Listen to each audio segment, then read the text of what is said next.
The whole president, long goodbye. When I moved into my suburban neighborhood, I expected peace and quiet. Instead, I walked into a petty dictatorship run by our HOA president, Todd. Todd was the worst kind of leader, the kind who loved power but hated accountability. He enforced ridiculous rules, like fining people $200 for leaving their trash cans out a minute past 9 a.m., but blatantly ignored the rules when it suited him. His own yard was a mess of unpermitted structures, and his fence was taller than allowed by city ordinances. But Todd's true sin? Using the HOA as his personal piggy bank. At first, I tried reasoning with him. My fence was slightly off color because the approved stain wasn't available, and he fined me $500. I explained, provided receipts, and asked for leniency. Todd smirked, said, "Rules are rules," and walked away. That's when I decided I would take him down. Not with screaming or public arguments, but methodically, legally, and in a way he'd never recover from. Step 1.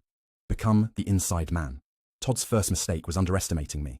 I volunteered for the HOA board under the guise of wanting to get involved in the community. I played the part of the eager, naive newbie perfectly. For 2 years, I attended every meeting, quietly observing how Todd operated. I learned he controlled the board by bullying other members and burying them in paperwork. He'd push through votes when only his allies were present, and conveniently lose paperwork submitted by dissenting homeowners. I kept my head down, took detailed notes, and waited. My goal was to outlast his term as president, so I could begin making changes. Then I discovered Todd's second mistake. He wasn't just a bully, he was a thief. Step 2. Follow the money. Todd loved to brag about how he kept the HOA's finances in order, but something didn't add up. The annual HOA fees were high. Much higher than in similar neighborhoods, but the common areas were falling apart. The pool was closed half the summer due to maintenance issues, and the landscaping looked like it hadn't been touched in months. I started digging. As the HOA treasurer, Todd had access to all the accounts, but he was notoriously cagey about sharing financial details. I asked for the budget during a meeting, and Todd laughed it off, saying, "Don't worry, I've got it under control." I filed a formal request for the financial records, which, under HOA rules, he was required to provide. Weeks went by with no response. That's when I started talking to neighbors. Turns out, I wasn't the only one suspicious. Over a dozen homeowners had requested access to the budget over the years, only to be ignored. One neighbor claimed Todd had used HOA funds to install a new patio at his house, while another swore he'd seen Todd's kids at the community pool during its maintenance closure. Armed with these suspicions, I filed a formal complaint with the HOA board, forcing Todd to provide the records. Step 3. Build the case. When Todd finally handed over the financial documents, they were a mess. Invoices were missing, payments were mislabeled, and some expenses were downright bizarre.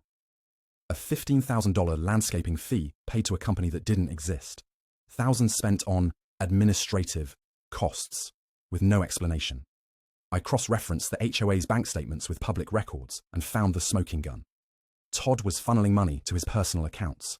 Even better, I discovered Todd had been inflating contractor fees, pocketing the difference, and splitting the profits with his buddy, a shady contractor who handled most of the HOA's maintenance. I compiled everything into a detailed report, complete with spreadsheets, photos, and notarized statements from neighbors who had seen Todd's antics firsthand. Step 4. The coup. I waited for the annual HOA meeting, which was typically a snooze fest attended by only a handful of homeowners. But this time, I made sure people showed up. I spent weeks knocking on doors, explaining what Todd had been up to. I didn't share everything, just enough to get people angry and curious. On the night of the meeting, the room was packed. Todd started the meeting like usual, droning on about how difficult it was to manage the HOA and how much he'd sacrificed for the community.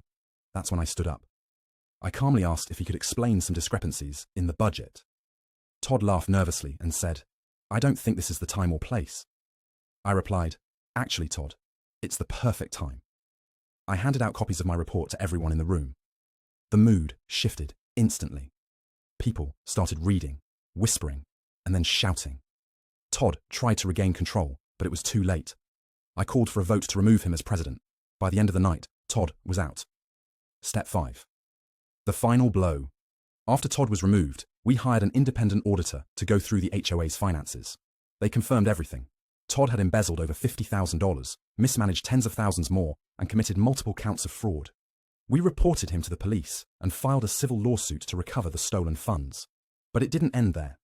Todd's shady contractor buddy was also exposed and banned from doing business in the county. Todd had to sell his house to pay restitution and legal fees. His name became a running joke in the neighborhood, and no one would touch him professionally. With Todd gone, we restructured the HOA to prevent another dictator from taking over. We implemented term limits, required multiple board members to approve financial decisions, and created an online portal so all homeowners could access budgets and meeting minutes. The aftermath. Every time I walk past Todd's old house, now owned by a lovely family, I smile. The pool is open, the landscaping is beautiful, and the HOA fees are lower than ever. Todd, meanwhile, moved to a neighboring town where he reportedly tried to join another HOA board, only to be laughed out of the room when someone Googled his name. Justice wasn't just served. It was plated, garnished, and savoured.